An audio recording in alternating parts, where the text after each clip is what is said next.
I have no idea we can adjust the temperature. Glad you guys are.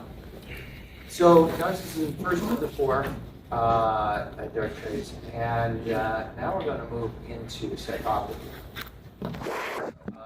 Psychopathy is, a lot of people talk about, oh, that person's psychopath, but they don't really know what they're talking about in most cases, right? They don't know what they're shooting about. And you'll hear sociopathy or a sociopath and a psychopath.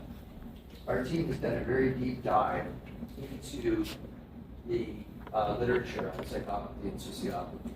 And our conclusions, one of the psychologists in practice is a lead in the dark traits, Dr. Amir Tlaib. And his analysis of the existing literature is that there really isn't any point in making a distinction between the two. You've got different ways that psychopaths show up, but not any real stuff. So you can use sociopath, you can use psychopath. We just go with psychopath, okay? And I'll show you the variants on psychopathy. Now, the thing with psychopaths is that they not only lack empathy like the narcissist, they also lack the ability to have guilt or shame, okay? So they know what's right and wrong.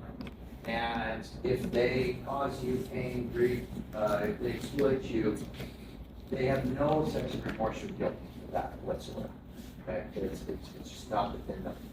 So these individuals absolutely do know the right and wrong, they just don't give a damn about it.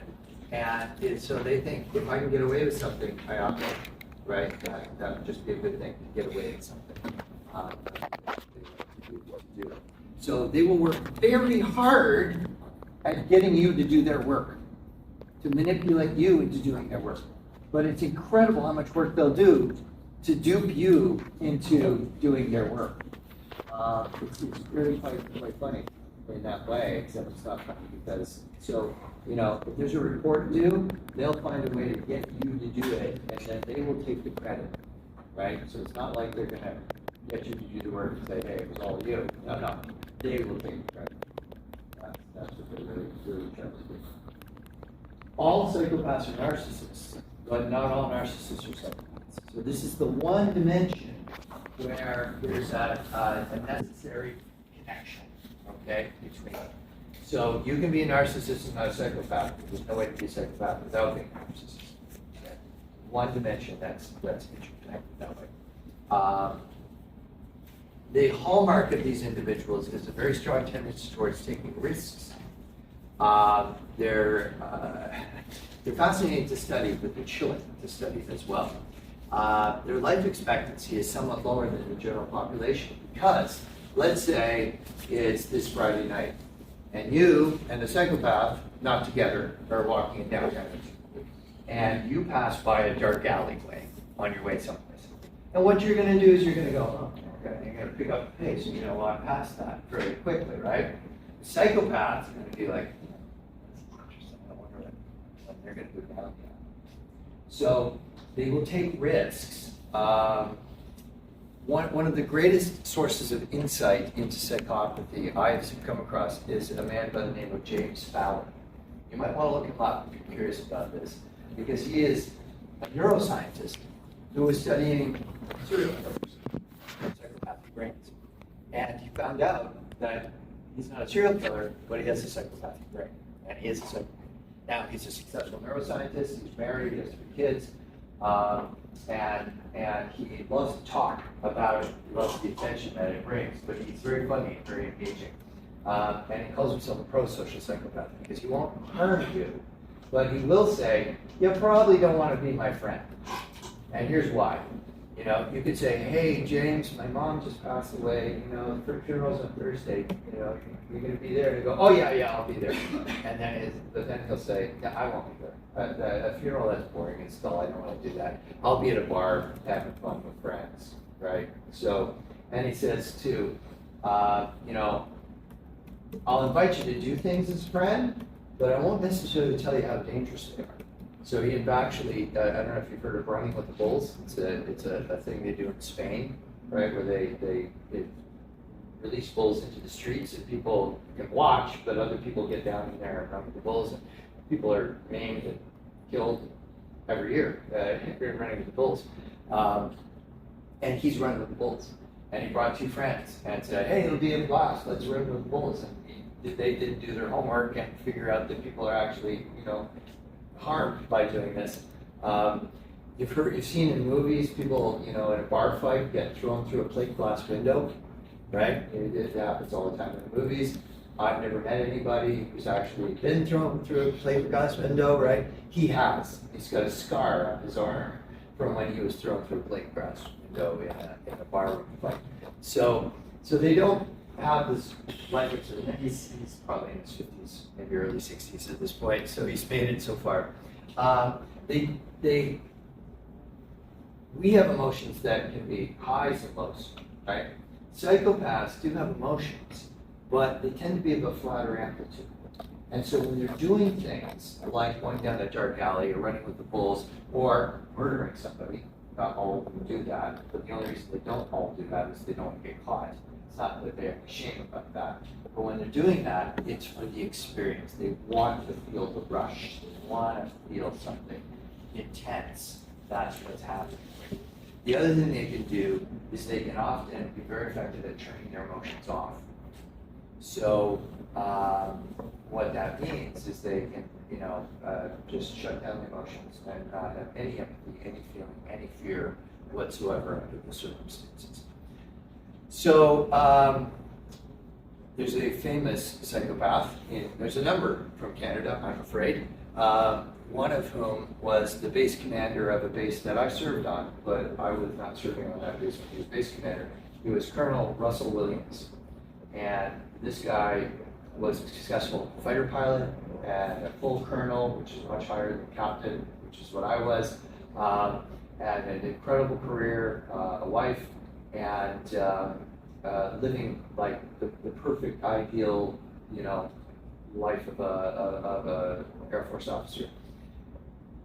At the same time, he did 86 break-and enters into homes in the Trenton and Belleville area when he would target an attractive female and then break into her home and steal her underwear. Okay, so that's how he sort of started. He got away with 86 break-and enters. We expect got him. And then he moved on and abducted a woman that he found attractive and tortured her and killed her. Then he abducted another woman a few months later, tortured her, killed her. Then he got caught. Okay. Had he done one more, he would have been officially a serial killer. But that's just criminology. They have these criteria. So he's a serial killer. And he got his start in university. He learned to pick locks, and he would go into people's residences and hide in the closet. And then when they came back, burst out of that and terrify them, and then laugh as if so a practical joke. That'll come in shortly when we get to sadism. But that's good. So he's also Paul Bernardo is a famous serial killer from Canada. He was doing his crimes in the 80s with his wife, Karla Homolka. She gave Paul her sister to have sex with, drugged her up, he had sex with her for a wedding gift. They were engaged, and so offered up her sister to Paul, and then she died, and from badly drugged, for this. So that was her first victim, and then they abducted 2 teenage girls over some time thereafter, tortured and murdered them. And then Karla claimed that she was a battered wife and forced to do these kinds of things. So she struck a deal. She got some jail time, but not nearly as much as Paul Bernardo, who is still in jail to this day. And then they found videotapes of the torture and murder of these 2 girls, and Karla was leading the charge. So she was every bit as bad as Paul, but she struck a deal, and now she's out, and has been out for some time. There's Paul still in prison. Now, if you want to see a chilling example of a psychopath, watch the recent I think it was a few years ago, that the police have a recording of interviewing him to try and solve other crimes. So he's already put away in prison for these particular crimes. And the police are trying to clear the books of other crimes that are unsolved, so they're interviewing him. In the course of watching this interview, he calls the other lawyer there, and there's 2 police officers. He takes control of the entire room. He takes control of the dialogue. He starts to brush them off, to say, like he committed these crimes 20 years ago. And he's like, I can't trust you people, right? Now, he's a serial killer who has lied his entire life. He said, I can't trust you people.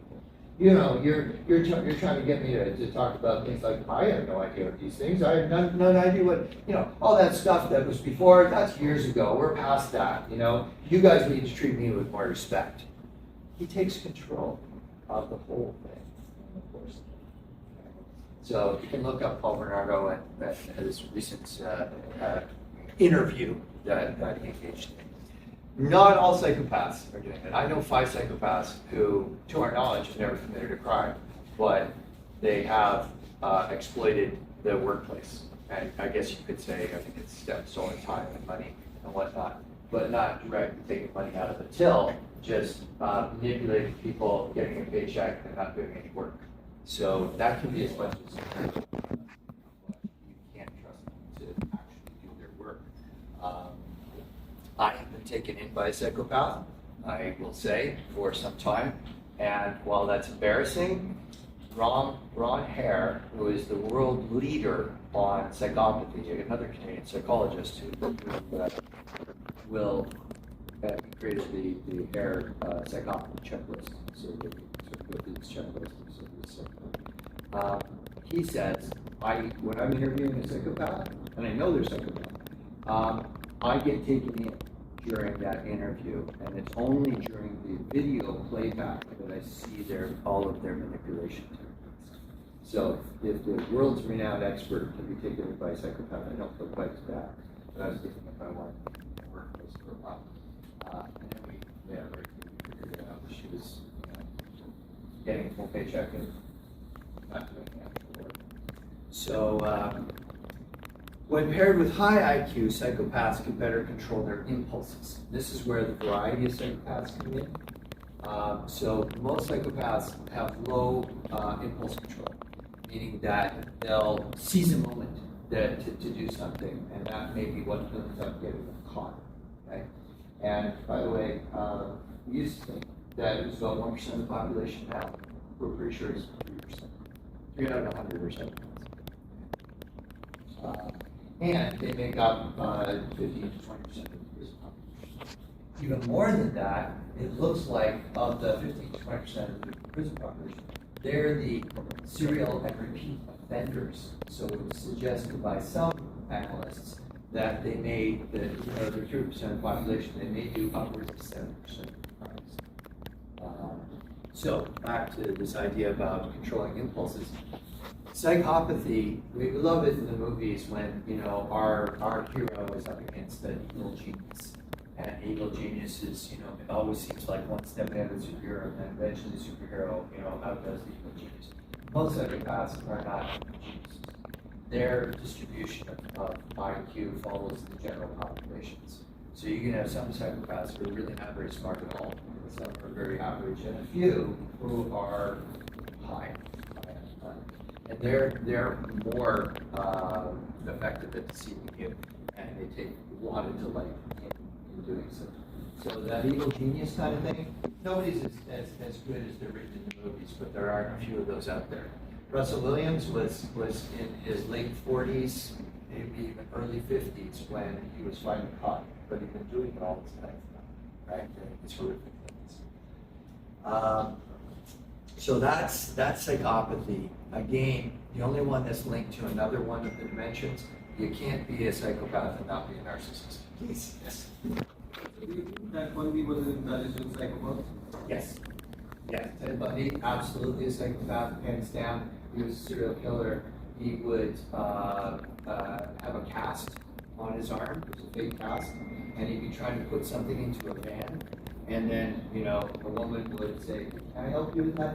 "Oh, it's so please, you're so kind, right? And he'd get her to get to the bed and then throw her into the bed and then essentially abuse her and murder her. And so, yeah, he's pretty clever and probably has some very good impulse control because he got away with it for a long time.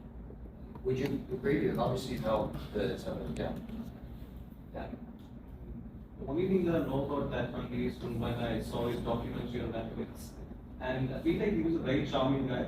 At the same time, he was a downright psychopath. So, Oh yeah, no, the charm is there, and it can be right across all four of these dimensions, right? In fact, it's very, very common that they'll be absolutely charming,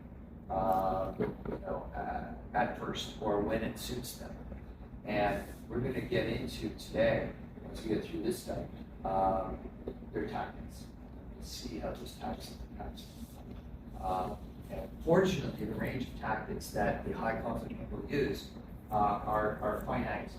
They can't learn new tactics, but they use the same tactics over and over and over. Yeah. So it's a range of tactics, and you will be familiar with them. You'll be able to spot this and protect yourselves and protect the companies that you're working with. Okay. So most psychopaths, not murderers, but not because they give a damn about anybody. It's just, well, I don't want to get caught, and there's other things I'm doing that I enjoy exploiting people over. Machiavellianism. Okay, this comes from a real person. This guy was in the 1600s in Italy. Italy at the time was not a nation state. It was a bunch of principalities. Okay, so you have prince of this area, prince of that area. Cities were kind of, the way it was broken down. And this guy was like a low-level diplomat who was trying to gain favor with the upper echelons. Now, he wrote this book called The Prince in an effort to try and it was to advise those in power as to how to sustain their power and get more power. So it's a book on power, but it's a book on how to manipulate power. I'm going to give you 13 forms of social power after this segment of it, and it's not about how to manipulate it, it's how to spot when people are manipulating it, both these people in particular, and how to know your use of power. Okay, so, and how to see power unfolding in front of your eyes. Now, his book is very accurate in terms of how to manipulate power. I wouldn't actually take issue with anything. It's a brilliant book if you want to manipulate power, brilliant in a dark way. He was hoping that this would advance his career and get him into a position higher political power. It never did, but his book is so accurate it's still in print today. It's dark. Okay, so he's famous for saying things like, "It's good to be loved and feared, but if you have to choose being feared." Okay, and then the ends justify the means. So whatever I want, I can do anything that justify my callous actions. I want. So this is characterized by this duplicitous and deceitful interpersonal style, cynical disregard for morality. They know it's right and wrong, but they don't give a damn. And focus on self-interest and personal gain without any concern for the effects on others. So they can often be charming because actually they want you to think that they're on your side. But as they're portraying themselves on your side, they're actually exploiting you in the course of it. So they don't need the attention that the narcissist needs. But here, I better stop at this point. If you're high on one of these traits, you're likely high on more than one. Okay? So you think of 4 traits, a chain of 4 links, big heavy links, okay? If I pick up any one of those links, which would be representative of a chain, other links go with it.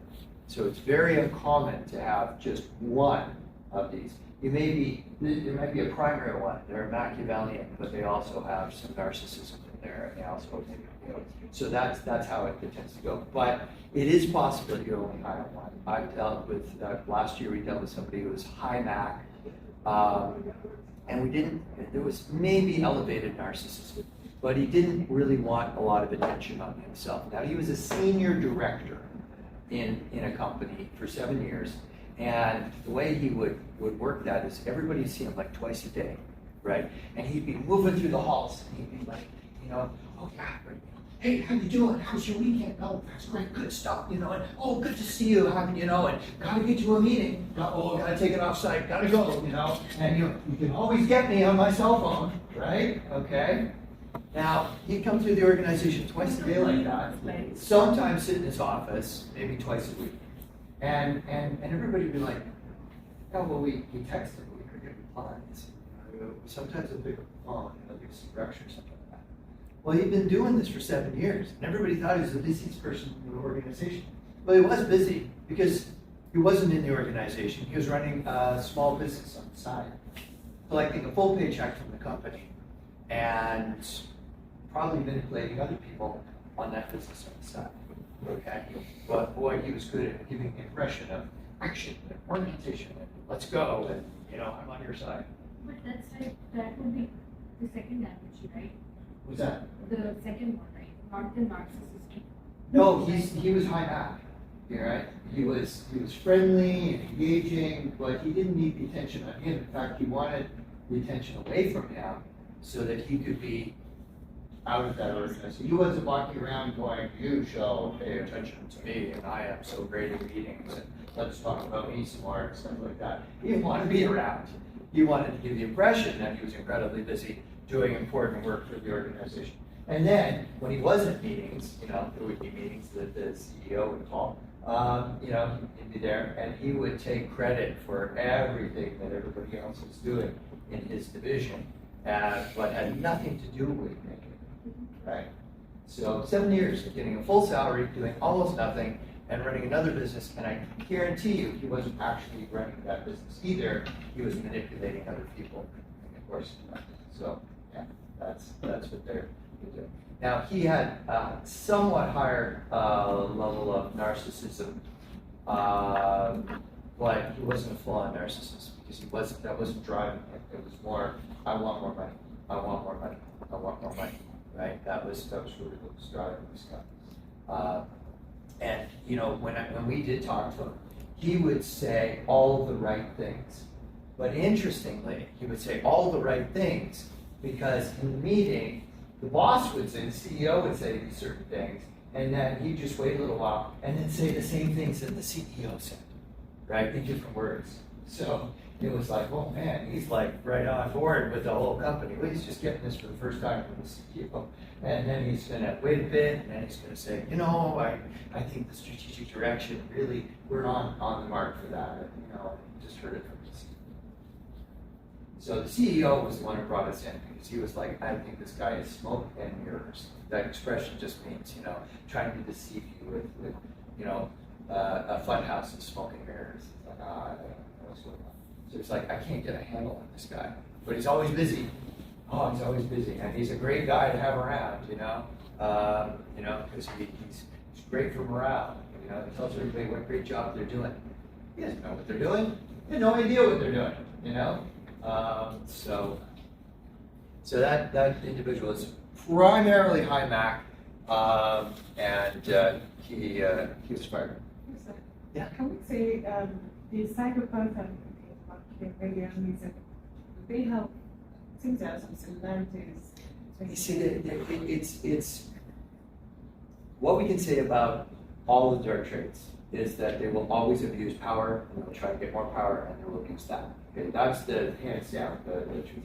But then the differences between them are there, but we seldom see somebody as clearly as only one, right? They tend to kind of blend together. So I'm going to show you what the bottom line is for all of these individuals. But you're not wrong, right? There is a blending that comes out of the drivers that keep these people going. Okay, so you're onto it, right? It's not black and white. Like I said, the chain analogy. You pull one up. Most of us are going to be flat on the table. We're not going to be high on any of those, right? But if one's elevated, it's possible all four are elevated. Okay, Donald Trump is all four, hands down. Okay, he is a psychopath. He is a narcissist. He is a Machiavellian, and he is a sadist. No question. No question. Okay, Vladimir Putin. Not high conflict, but high on all four.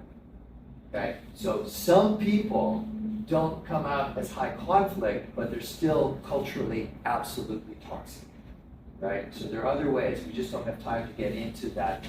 But we're accounting for about 15% of the 20% who are mission derailers, who are going to work against the mission of the organization, the team, that sort of thing. Okay, so but there is that subset. Vladimir Putin's probably not high conflict. He's got total control. That guy, like, he is ice water, right? He is he doesn't lose his cool, right? And I don't forget the guy's name. He's been dead for a couple months. The guy who led the coup, Prigozhin? Yeah, Prigozhin. So Prigozhin leads a coup against Putin. Everybody's going, holy, I can't believe this, right? Prigozhin had been a henchman of Putin for a long time. But on the 2-month anniversary, suddenly Prigozhin's plane just falls out of the air and everybody in that plane dies. Okay, that's the cruel, calculated, evil genius psychopath. That's a minority, but that's what Putin is. Okay, so it's like, just biding my time, this man's dead, right? He's a dead man walking from the moment he did the coup, and there you go. So, okay, they want to deceive you, but they're not necessarily good at it, okay? Again, in all of these cases, no correlation between IQ and a dark trait. So you have, and we dealt with somebody who was high math recently, who was not very bright at all about it, but she believed she was pulling the wool over the eyes of the company. So here she was, she's a supervisor, and she gets a new manager who she can't manipulate. Her previous manager, kind of anything you want. So she's been with the company some time, and nobody knew, or nobody quite figured out. I'm sure the employees had figured this out because she would play favorites and that sort of thing. But because she couldn't get away with the new manager, she would have these fainting spells.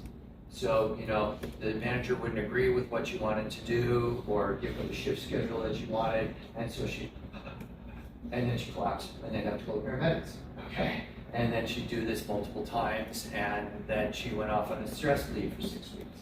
So our team, we work with this corporation a great deal. They bring in one of our team members for a return to work strategy. So she goes to this person's house, because the person's not going back to the workplace yet. There's a plan that she's going to go back for 2 weeks. So our team member, one of our partners, Anshni, goes in and starts to work with her. First meeting with her, and we trained her before, but never closely. We didn't know her well, but we've got now the rundown on her pattern, and we've got some strong suspicions about this. Anjani meets with her at her house, and she says, oh, where are you from in the world? She says, well, I grew up in the Middle East, but I'm from, northern India. Oh, what part of it are you in? And she tells her. So the next time Anjani goes over for the next meeting on the return to work strategy, there's all of these sweets from that part of India, right? And they're all incredibly packaged in expensive Tupperware, so that you're taking these. And of course, the implication is that return to Tupperware, keep that connection going, right? And because we don't take gifts, right? So but she's like, no, you have to take these gifts, right? So it's a strategy to endear her. So Anjani works with her for 6 hours. And at the end of it, we say, okay, so you're going back, this is like Friday, you're going back on Monday. Let's kind of review what we talked about, and on your return to work strategy, how you're going to be. And she says, I've got it. And now she goes, okay. She would kind of review all of the things they talked about. She said, what I've learned from you, Anshni, is that when I go back to the workforce, I have to assert myself more strongly. And Anshani's like, that's not anything that we talked about at all. But here she is putting words into Anjani's mouth, and she plans to go back and say, Anjani told me that I have to be more assertive when I go back to work. Okay? So we report back to the company. It's all becoming so painfully clear what's going on. So she goes back to work, expecting that the workplace has missed her dramatically. This is going on, the idea is she's not very bright, that she's not.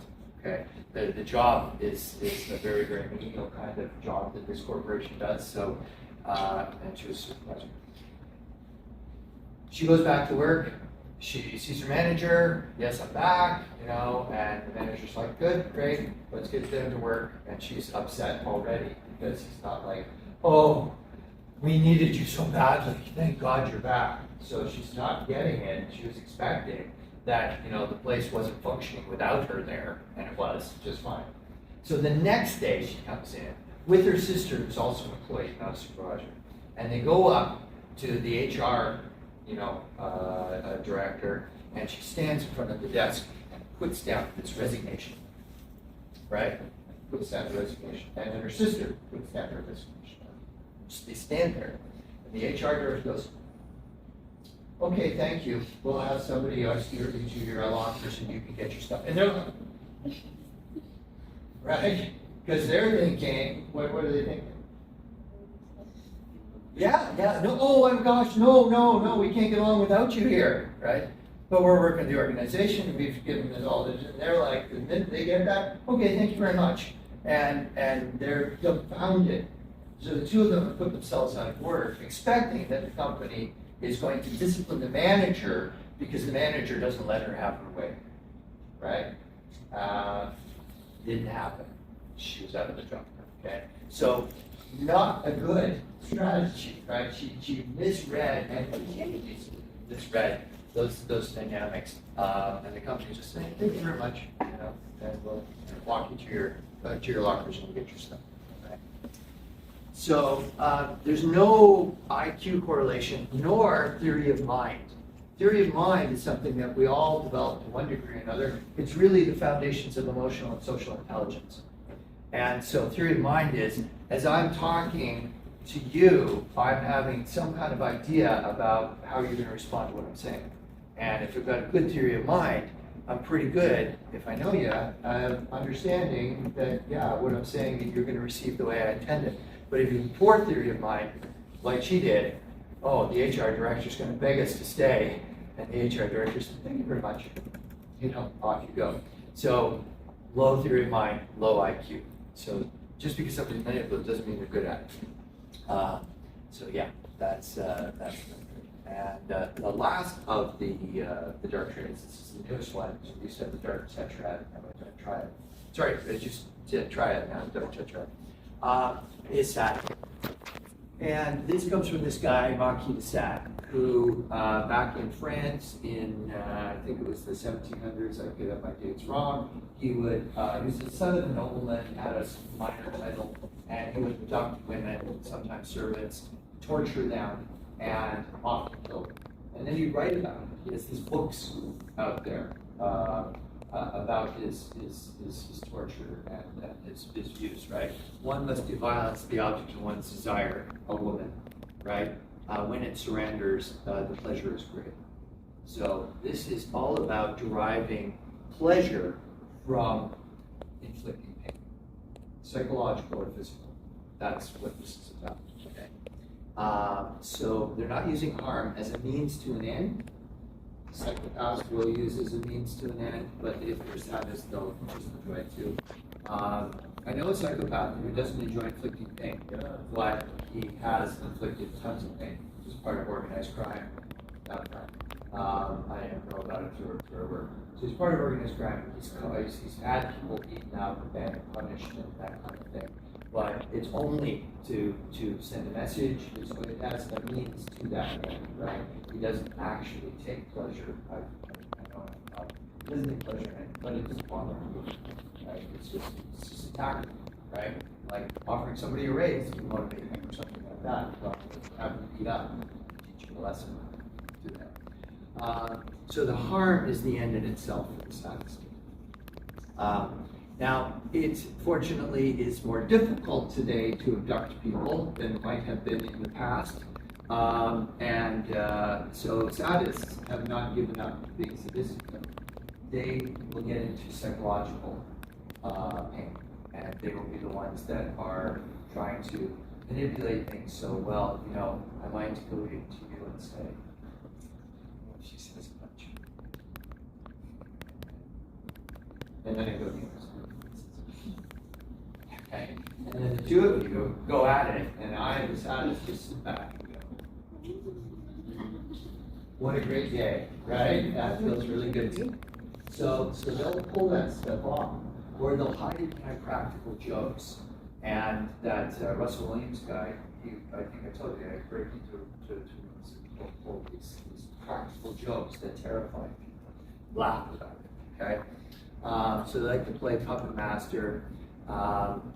They'll spread rumors, they'll get other people into trouble, and they'll use the practical jokes to mask the cruelty that they're engaging in. And this one seems to be one of the strongest predictors of almost all kinds of counterproductive workplace behaviors. So it can be absolutely bewildering why somebody would do something. I can't even see the ends to which they're trying to do that, but they're screwing their team up massively. That's the answer. It's not that they're trying to get promoted like a Machiavellian might or a narcissist might by harming others. It's the harm itself that they actually enjoy. So, how many of you have ever encountered an internet troll? Right? Okay. And so you might make some kind of post online, and they will say something absolutely nasty, right? Sadists. It's the new domain for sadists, right? Internet troll. So I'm going to tell you how to defeat the trolls. You can't stop them from posting. Sadists. If you don't reply to their troll, they got nothing. But the minute you go, and you show some question. Wow, I'm going to sleep great tonight, okay? So internet trolls are sadists, hands down, right? Absolutely hands down. They're sadistic. Professor, there are some people who are argumentative for the sake of being argumentative. So they like the rush, so to say, when they're in an argument. Are they sort of like, making, so they're also like, is it also like a, in terms of Great point. That's brilliant. So some people love to debate. They just love to debate. But somebody who's not sadistic will say, let's debate this, right? Let's work this out. I just want to come to some kind of, the temperament most inclined to that will tend to be the visionaries. They will love to debate, right? Very often. Others will too, but you'll see a lot of visionaries who do. And so having a healthy debate and keeping it respectful is not that. But I knew somebody in grad school, probably one of the smartest people I ever met in my life. And he was brilliant, he was visionary, and so I was kind of going with, so I'd go out and we could go have dinner together, and we about it on. The problem was, the more he drank, and he didn't drink excessively, the more he drank, the crueler he got. And so he would look for those moments to show anybody, myself in this case, but anybody else, how stupid they were, right? And you just walk away feeling like this small, So he was very skilled at that. So he had absolutely sadistic tendencies. Came out with just one beer, right? That's all, the only inhibition. At one beer, he was into it. He would keep drinking. So I eventually stopped going out. I distanced myself from him. Didn't need this anymore. It was like, he's brilliant, but it's not worth the pain that he got. So healthy debate with respect, and hey, I'm not trying to, we're just trying to figure out reality through debating. Yeah. Cool. But you're right, some of them are doing it, and they'll take the opposite position just to get you upset, right? They'll So like a contrarian, but with they're arguing in bad faith most of the time. Yes, absolutely. Because their real purpose is to make you feel Just rile bad you about up. yourself or stupid or something like that. That's painful, right? Nobody wants to feel stupid, and yet that's where they're trying to take it. So that's brilliant. So that's the new forum, I would say, for sadists. They've been around forever. They will be around for evermore, I'm afraid. And what we want to be able to do is protect ourselves from these individuals. That's kind of the key. And those are the 4 dark traits. Okay, so let me compare and contrast this word. I'm going to post all these slides. I want you to have them forever. Okay, because this is so important. So there's the 4 dark traits. Callousness and contempt are the underlying commonality to all four of these. And going back to your point that, there's this spillage over between them and stuff. Well, they're all high on callousness and contempt, right? Don't care about you, all about me, all of the time. Next one, impulsivity. Narcissists could have elevated impulsivity because if they see an opportunity to get attention to themselves, they may rush into it. But some are not. Psychopathy could be low to high. If they're high in impulsivity, they're more likely to get caught. They are more likely to reveal themselves. If they're low on impulsivity, they're harder to catch, right? They're harder to see through because they're calculating. Those are the classic, sometimes, if they're also high in IQ, the evil geniuses. Very few of them.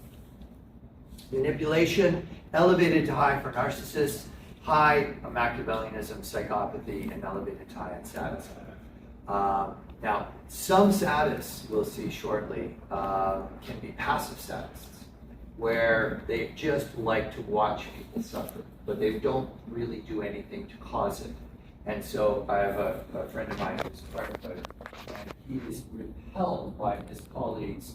There's a bunch in his fire station who love to watch videos of people harming themselves or having accidents, right? And causing not just a silly, "Ooh, I fell in the pool and now I'm fine," smile, but I fell off a roof and quite likely to have broke my back. And so those are all over the internet. Those feed passive sadists. And they apparently during, when they're on shift for 48 hours together, there's a lot of time to watch, YouTube and stuff like that. And they gravitate towards that and they laugh and laugh and laugh. What a dude, what an idiot, laugh. He, probably broke his back on that one. And like, my dear friends, these are firefighters, right? But we've actually seen a lot of statists who actually go into first responders. Not all, at all, but criminality, not correlated with narcissism, tends to be white collar for Machiavellianism. White collar is a sort of an old term. It relates to management crimes, right? So back in the 20th century in North America, people who were executives or leadership would wear white shirts, and the frontline workers would wear blue shirts, okay? And so that's like blue collar crime. It's more like, robbing 7-Eleven store, or beating somebody up and taking their wallet. But white collar crime is, I'm going to fix the books and embezzle money out of the company, right? So it's you don't get your hands dirty. They make money. Criminality, obviously with psychopaths, very high. With sadists, it could be low to high because some of them could be passive sadists. They're just looking to see people suffer, but they're not doing anything to cause that suffering. It's still gratifying. Grandiosity, high from the narcissist, elevated for the psychopath, not correlated with that, Machiavellianism or sadism. Many Machiavellian and psychopathy, maybe not. It depends on if another one of the dimensions is co-occurring with them. But vindictive and punitive with narcissists. So if a narcissist feels embarrassed by you, they will punish you forever. I told you the story of the man who died and the guy who showed up at the funeral, trash talked. The man in the coffin 10 years after he was fired. Never going to let it go. So we should take okay. I'm going to do one more and then I'll show you where this takes us. The bottom line, egocentric, relentless, ruthless, and unempathetic. The thing that the literature doesn't emphasize enough, what we are, is this here. So all of this is true, but the literature doesn't talk about how relentless this is.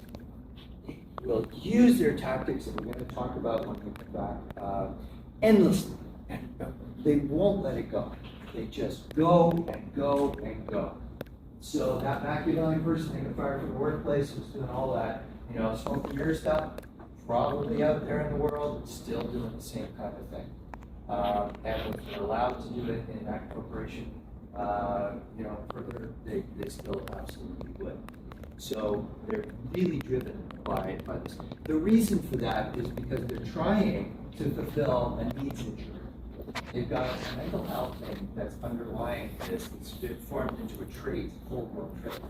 Therefore, it isn't going to change. So their strategies are gratifying in the moment, but it will never fill them up. Okay? There are no happy, high conflict people, even though they may win in the moment. But in the long run, most of them reveal themselves. That's what I thought. The two pluses are they can't be happy. And the other one is very often they eventually get called out. They eventually get now. No, the world isn't necessarily just, but they just push their tactics so long with this relentlessness that eventually somebody with more power is going to, more often than not, spot it and do something about it. So we'll be talking about that. But why don't we take 5 and we'll come back. Next question.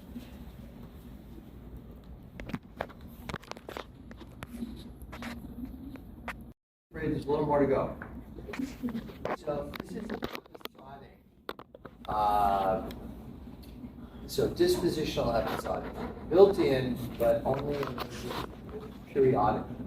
So this is really important to understand that there are cases where people will demonstrate high conflict patterns, but only episodic in episodes when they are triggered. So this is 2 of them. I'm going to actually lay them both out there for you.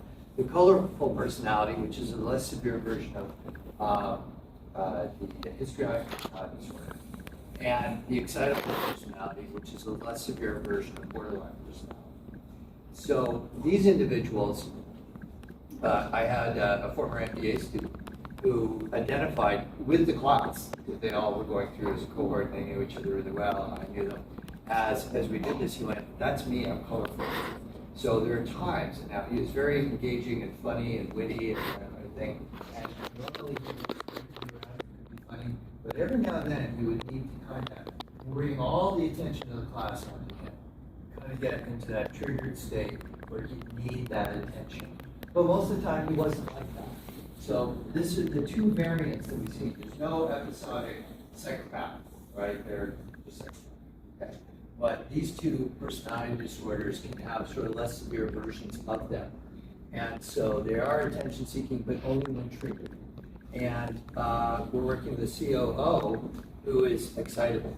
So he's an amazing subject matter expert, hired from the leading industry into this big corporation that has facilities around North America. He typically goes to all this position in North America.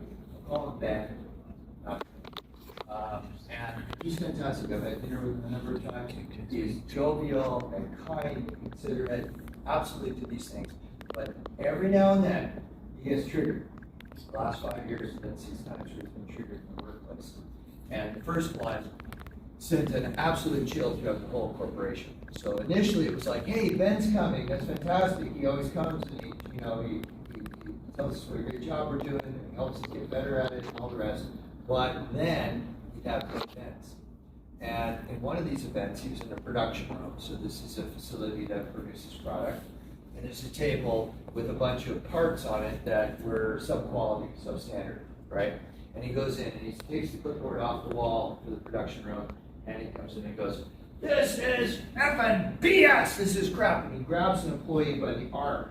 That's assault right there, okay? Grabs her by the arm, picks up a bunch of the parts. This is okay. Now he's assaulted someone. Now she didn't press charges, but this is really, really serious. Now, he lasted in that state for probably 16 hours. So it was over the top and rage and that kind of thing. And they sort of came out of that. Then he pretends for a while, he pretended like nothing ever happened. He knew, but he wasn't acknowledging. As we were able to identify what's going on from him and bring him into acknowledging that this happens for him, he's such a high value employee. He's got a lot of work to do. He had to apologize to that employee, of course. He had to put out public statements about this won't happen, but it did. It happened before. So people at this point are terrified of him. But the corporation doesn't want to lose him, and he doesn't want to lose him. He feels remorse about his behavior when he's triggered. right? So somebody who's BPD, they can be very emotional, they can't control their own emotions and whatnot, but it doesn't put them into a place where they're gonna go, I'm gonna vow not to be like that. So we put a plan in place for this individual, where, because he's owning it, we referred for clinical support. So he's getting psychotherapy, which is going to help him contain these impulsive bomb episodes that he does, right? And get to the bottom of it. But we can't wait for, sometimes this will take many, many months to do that. So he has an executive assistant. And his executive assistant usually didn't travel with him, he'd stay back at the head office, and he would call in, that sort of thing. But the executive assistant's been brought in, and now he's fully briefed on what Ben can do, and has the endorsement of the CEO and Ben's endorsement to say, when you see that I may be moving into getting triggered, you have full authority to pull him out of that situation, out of that meeting, out of that production room. And Ben has to go, okay? So they're giving his subordinate power to say, hey, Ben, I think we got a phone call we gotta make, And he takes Ben out of that situation, and Ben has to engage in the activities to calm himself down. It's not on the executive assistant. The executive assistant is the early warning system until Ben can regulate himself, okay? So the executive assistant travels with him, has full authority, and he doesn't have to be right. If he thinks Ben might be getting towards triggered, he pulls him out. Ben is not allowed to say, no, I'm okay? He's got to demonstrate it, but he has to go with the executive assistant. He overrides Ben in those moments to prevent Ben from going into that state and losing it on more. Now, if Ben is not successful, you will lose his job. Okay, at the beginning of 18 months, the executive assistant's been fully briefed on it. So they were close anyway, and now he knows that. So it's a remedial strategy, but eventually Ben has to get to the point where he's contained, right? He's not going to. So with the episodic versions, there's sometimes it's workable because when they're not triggered, they actually have tremendous regret. They don't actually want to be triggered. It's distressing for them too, but it creates distress for others. So that's sort of a variant on it. So we pull it all together and we see that narcissistic personality disorder correlates with narcissism as a personality trait. And antisocial personality disorder, psychopathy. Borderline personality disorder, excitable personality, histrionic personality disorder, colorful personality, and there's no corresponding personality disorder for Machiavellianism and sadism at this stage, okay, at this point. So this is coming from the clinical psychologist. This is coming from us, the social psychologists. Personality is our domain in psychological field. So this is where we're bringing the two fields now together and understanding what underlies the high conflict pattern. So now we got to look at their tactics, okay? And as I promised, the tactics are set. They're very predictable. They're nasty tactics, but they're predictable. So we're going to start into this. We won't get through all of them today, but we'll get a good start. Critical caveat on this is that we can all do some of these tactics some of the time when we're not at our best, okay? So we're not consistently mature, right? We can have more mature organizations of self and sometimes less mature organizations of self. We can regress. So when we're not at our best, we can do any of these tactics that I'm describing. The key here is the persistency and consistency that these behaviors are demonstrated by these.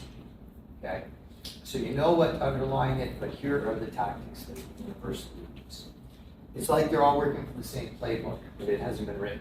It's been written here now, but that's for you guys this month, right?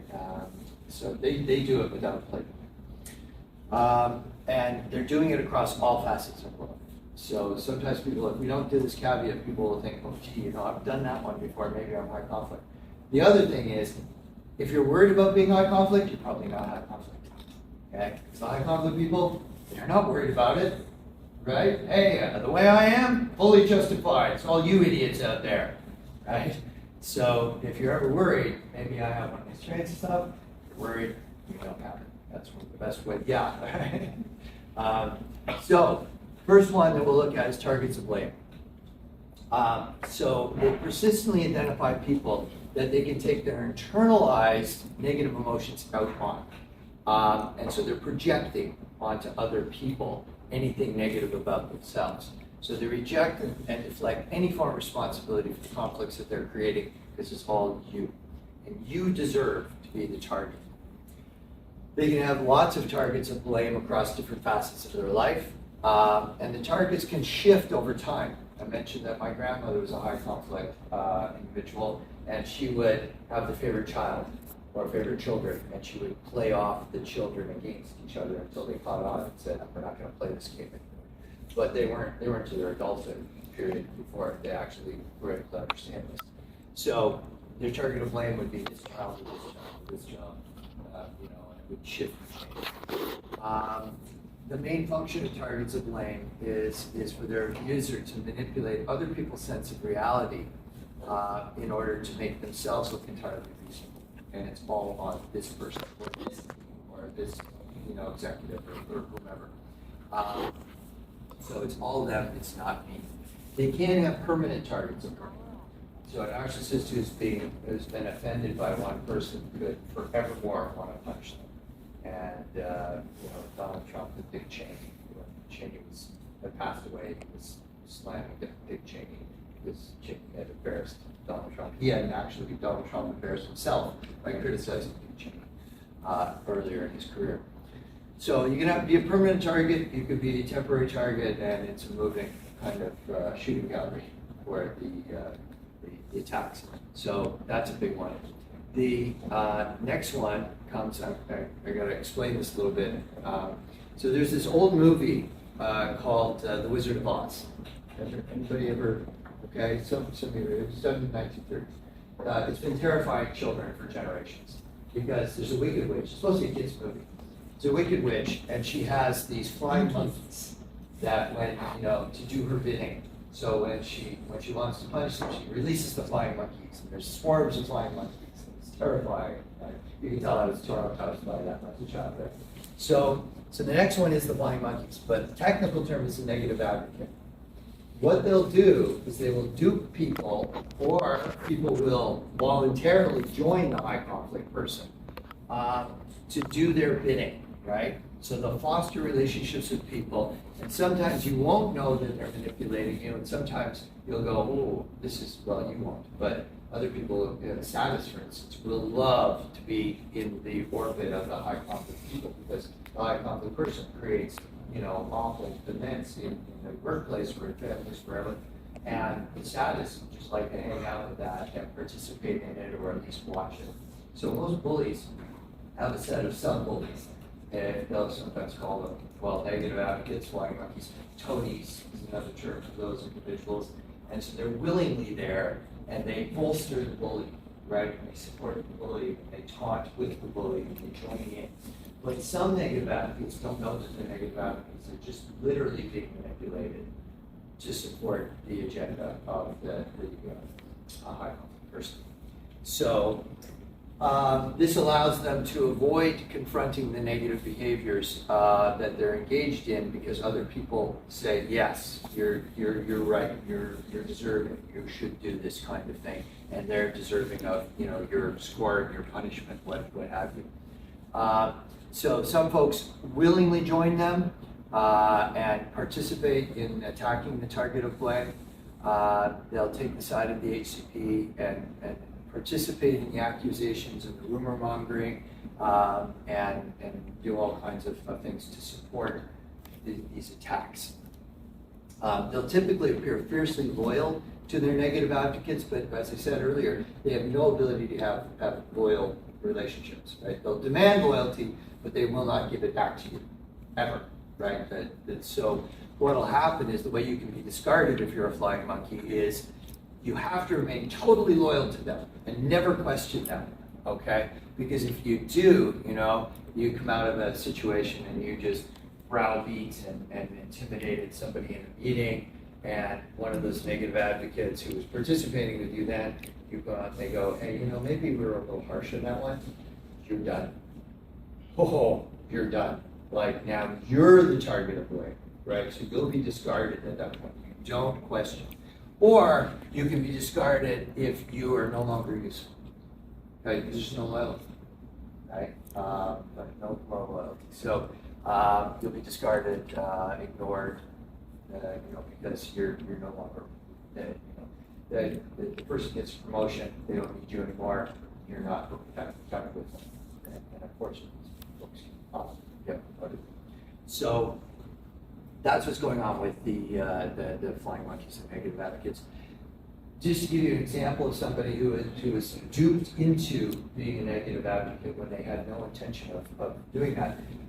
So a woman who came up to us when we were doing a presentation at workplace. When we do this presentation, we bring even more of our team out because the breaks are really important to the training. Like breaks are important for everybody, but during this stuff, it's the breaks and people will flock to our team and say, my daughter's parents, give us a referral so that she can talk to somebody to get herself out of that relationship, right? Or they'll say, yeah, I'm married to somebody who's like that. What can I do? So a woman came up to me during one of these breaks and she said, look, I now understand what happened. I moved to a new neighborhood about 6 months ago. And when I got there, my new neighbor, one of them, was like, hey, welcome, so great to see you. Come by anytime, borrow a cup of sugar. Nice to have you in the neighborhood. She felt so welcome. She thought this was wonderful. And the neighbor would talk to her. She'd be coming up bringing groceries or something. The neighbor would make a point to come out and chat, and she thinks this is all really nice. So about 6 weeks into this, she's thinking she's got this lovely neighbor. The neighbor says, how's your son doing adjusting to the new high school? And she says, well, now that you mention it, he's having some difficulty fitting in. And she goes, I know exactly what's going on. Come on, we're getting in the car and we're going down to that school. And she's like, what? And she has no idea what's going on. She gets in the car, and this woman drives to the school, takes her in, marches down the hall, knows exactly where she's going, to the principal's office, okay? And then gives the principal an absolute look. You should be ashamed of yourself. You let children down all the time, right? Her son is trying to adjust to this thing, right? All of this stuff. It's mortifying. She's like, I can't even begin to understand what's happening, right? So much so that then, after she's done tearing a strip off the principal, marches into his office, takes this woman home. She goes home, she's absolutely in shock. And so she gets in her car, she goes back to the school, and she goes and apologizes to the principal. And he says, ma'am, her 2 children, she was in here 3 times a week when her 2 children went here. They've graduated, they've moved on. She's just looking for another way to target, right? And she said, I am so sorry, right? And so from that point on, she was like, okay, when she sees a neighbor, hi neighbor, and into that, right? So there's a negative advocate. That's somebody grabbing hold of somebody to work out a cause, right? And absolute shock, absolute, terror as to what has happened. So manipulation of authority figures. They want more power, and one of the ways you'll learn when we get to social power that you can leverage even more power is to use the power of other people.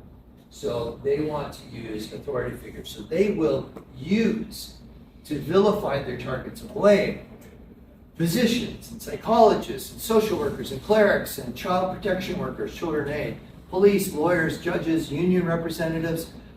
So many unions, when they learn this stuff with us, because we train people in unions to go, we spend 90% of our time on 10% of our members. And the 10% are these people. I've even seen union people say, I wanted to go and represent our people with management, right? All I do is represent the people that I think should be fired. And they're just sick of it, right? So these high conflict people manipulate the union too. But sometimes people who are high conflict want more power, so they go for union positions. And then they start to control the union. They start to manipulate.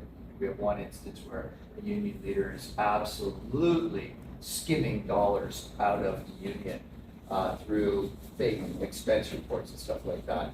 And the only way to bring it down is that the police have to be engaged and active, okay? So they want to use these people who have power to punish other people. And so fortunately, many of these power holders are learning about this. So in Ontario, in business law, people can be like Donald Trump would be if he were operating here. He'd be defined as a vexatious litigant. He's using the courts to as a business strategy, not to resolve a dispute, a legitimate dispute, but to threaten people. I'll sue you. I've got more lawyers than you do. I'm going to take you to court. People will settle. They'll go, fine, don't pay me. I'm out. You know, that kind of thing. So in business law, it's called being a vexatious litigant. And in family law in Ontario, it's now being called a high conflict litigant. And if a judge deems you that way, then you have a higher burden of proof to bring your adversary to court. So parents that are high conflict will try and punish the other parent by using the court system excessively and lying and creating fictions, right? They probably don't even care about the kids, but you know they'll call in child protection workers. They've lost the kids, but then they'll call the children saying that, you know, I saw my child for 4 hours this weekend and they had a black eye, and obviously their father had punched them, right? And you know, hey, the kid, you know, had some smudge on their face. They, you know, they're 4 years old and they're playing outside before they saw their mom, and you know, so she's fabricated this is an assault when it's the dirt under their eye, that kind of thing. So the courts and these authorities are really sick of it, and they don't like to be abused like that. That's not their purpose or their role. So more and more, this information is getting out into that system, and that's a very, very good thing. You guys, all HR specialists, you're going to know this, right? You'll be able to protect yourself and people in the organizations from these very individuals. They're not encumbered by truth. In fact, they don't lie because they believe the lie they're telling, right? And they're very, very persuasive. They will, you know, call the police. My neighbor is harassing me. They're doing horrible things. The police show up. What's the issue? He built his fence. It's 1.5 inches on my property. I want that fence taken down, right? And the police eventually, okay, it's 123 Robinson Avenue. Oh yeah, okay, you get a call from 123 Robinson Avenue. We know, right? It's going to be one more trying to manipulate the police and punish the neighbor because they want to target somebody. Right? So they rarely see it coming, but they often have their undoing. I was talking about earlier when one or more professionals start to see through their manipulations and will say, that's enough, right? You're a vexatious litigant, or you're a high conflict litigant, or you know what? Call the police on your neighbors 3 times a week. We will show up every time, but if you're trying to you know, manipulate us, we are going to have to, you know, take measures to prevent you from doing these things to your neighbors. So the power holders don't want it to be used this way, and they're catching on. So this is a bit about power. If you knew social power, you will soon. What they're doing is they're trying to use information subordinate power to leverage expert legitimate power. Over. So they're borrowing power from some other source to harm somebody. That's one of their core strategies. So here's the thing about these first strategies. They're some of the most pronounced and frequently occurring. Knowing them equips you to recognize them. And so the more you get strongly familiarized with these, the more you're going to see them for what they are and be able to get more data. I'm not saying, you know, one person could, you know, try and leverage the CEO's power, you know, go talk to the CEO, try and convince the CEO of one particular perspective, and then in a meeting, the CEO comes out in favor of that perspective and not another. People do that, okay? It's not fair, it's not often right, but they do it, but it doesn't automatically make them high conflict if there's a persistent pattern of that. then you're going to beat it. So when we go into workplaces, we start to ask questions. Let's say something up, or we need to understand this better, and we'll get more and more data from more and more sources, and then the picture gets clearer and clearer and clearer, and we know what to do. So once we get through, now you know the underlying psychology to the high conflict people. We're getting through the tactics. We're going to finally end with what can you do about it. Okay, so you have the full spectrum of information to get you through. So I'll see you all next week. Okay.